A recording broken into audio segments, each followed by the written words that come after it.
Hi Calvary, this is Pastor Alice. Welcome to our first of Midweek devotions for the 2024-2025 year. I just wanted to take a moment and reintroduce our theme for this year, Thriving in Goodness, for good and for good. We think of a verse from John chapter 10, verse 10. The thief comes only to steal, kill, and destroy. I came so that they might have abundant life. Indeed, that they might live life to the fullest.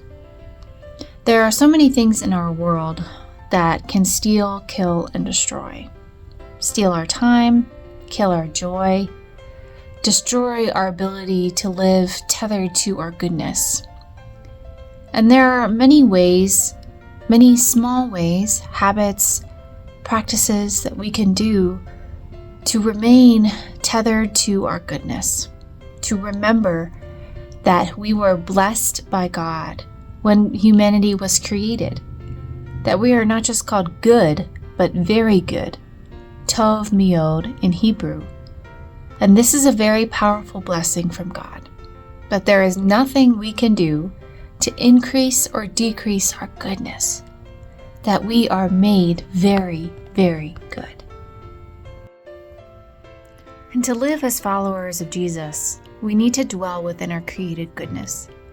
This helps us see the good in other people and helps us create good in the world. And remember how I said that it's often small practices, habits, and little spiritual practices we do each and every day that can really tether us to our goodness. That brings us to our giveaway item for this year. You see, there's so many things in our lives that can be like little thieves that pull us away from our goodness. And so there are lots of little habits that we can do and reflections we can make each and every day that will help us remain centered and tethered to tov miod, very good. These are our gift to you this year. They are prayer beads. We gave them out on Gathering Sunday, and we plan to mail them to VIPs and to our out-of-town members. These were created by church members, and they match our logo for this year. And so each color bead represents some sort of habit or practice.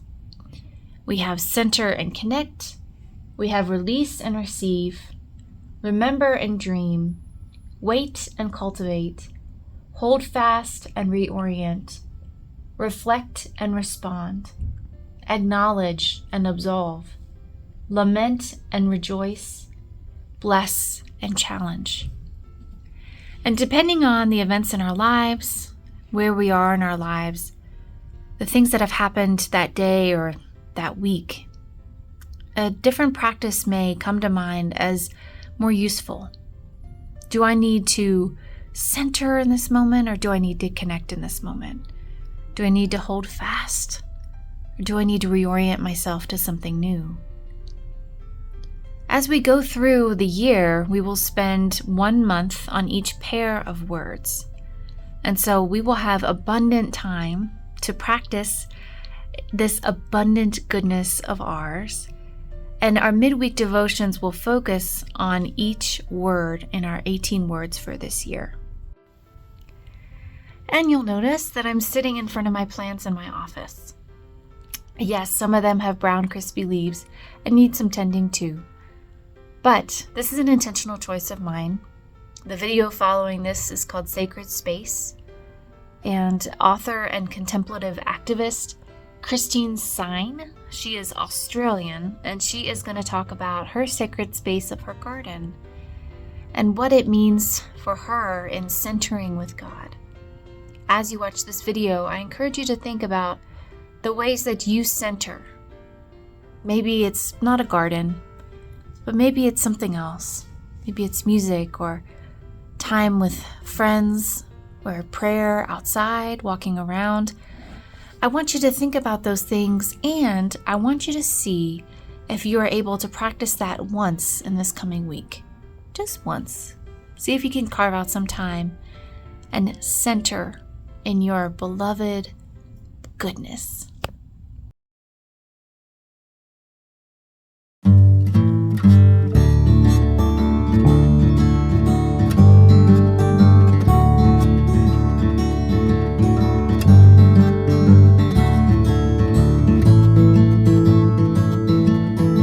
For me, in many ways, getting out in the garden has become a sacred space, and I think that I've recognized that God's creation is meant to be a sacred space for all of us. It's interesting to me, the first thing that God did after completing creation was to create a garden. And the garden was basically a place where humankind and God communed together. They walked together in the cool of the evening. They talked together. I can imagine God going around and kind of commenting on the different plants, kind of suggesting that we pull up some of the weeds.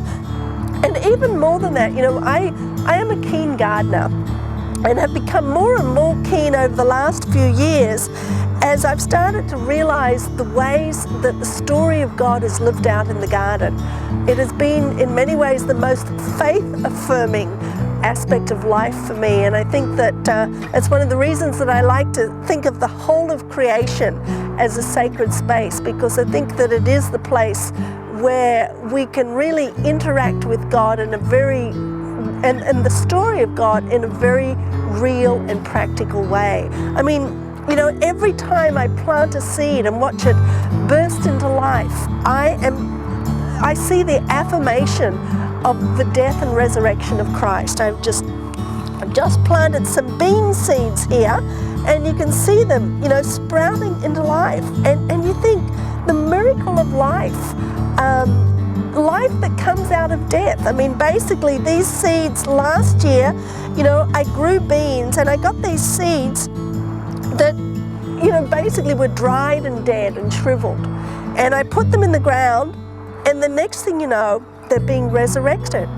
And I think what better affirmation of the story of God can we have than something like that? And so I just love it, and just constantly in every aspect you see that sense of the presence of God. Watering, I read a book written by an Orthodox Armenian Christian who was also a keen gardener, and he said that every time he watered his garden, it was a reminder of baptism.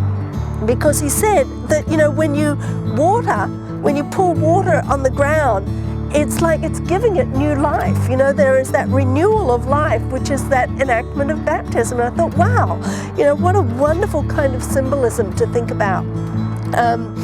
And so I just love the stories that come from the garden. And the way things come into life, we've often reflected on this. I think a few weeks ago, we were all really struggling with different issues and started talking about the whole process of spring, the hiddenness of what is going on until suddenly everything bursts into life. And of course, coming from Australia, where the seasons are upside down, as it were, I had never fully appreciated springtime or Easter until I spent my first Easter in the Northern Hemisphere. To suddenly have everything bursting into life at Easter time, it was like, oh, this is what the resurrection is all about. And so that whole experience for me has become a revelation of God in a very special way that says everything here is sacred.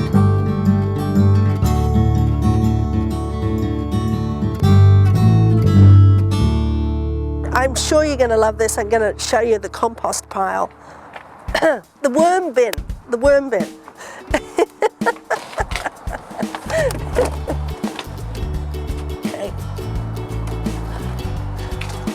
I think some of the most profound lessons of hope that I have had come from the compost bin. The fact that we put all our garbage into the compost bin And it becomes, over a season of time, what people call black gold. Here's a wonderful view of the worms hard at work, creating their black gold here. It's the most precious stuff that we put on the garden. And I look at that and I remember one time kind of opening the compost bin and getting ready to shovel what had, 6 months before been garbage onto my garden. I thought, this is the most wonderful lesson of hope that we could ever imagine. That God, just as God takes the garbage that we throw away in the kitchen and put into the compost pile and transfers it into black gold, the precious stuff that we put on the garden to give it all the nutrition it needs for the new growth. There's that promise of hope that God can take the garbage in our lives and can transform that as well into gold, and you think of how often it is the challenging situations we faced in life that really form the foundations for the most wonderful things that God does. Think of people we know. I think of Johnny Erickson Tada, who became a quadriplegic, and as a result of that, developed an incredible ministry that has reached out to other disabled people around the world. Chuck Colson, because he was in prison, he eventually developed a ministry to other people that were in prison. And you think of how God so often uses people who have been drug addicts, to reach out to others, or alcoholics. And so God can take the garbage in our lives and do the same kind of transformation that I see take place here in my compost bin. And so I just find that the garden is a really profound place to experience God. It really is a sacred space. I think that was God's intention.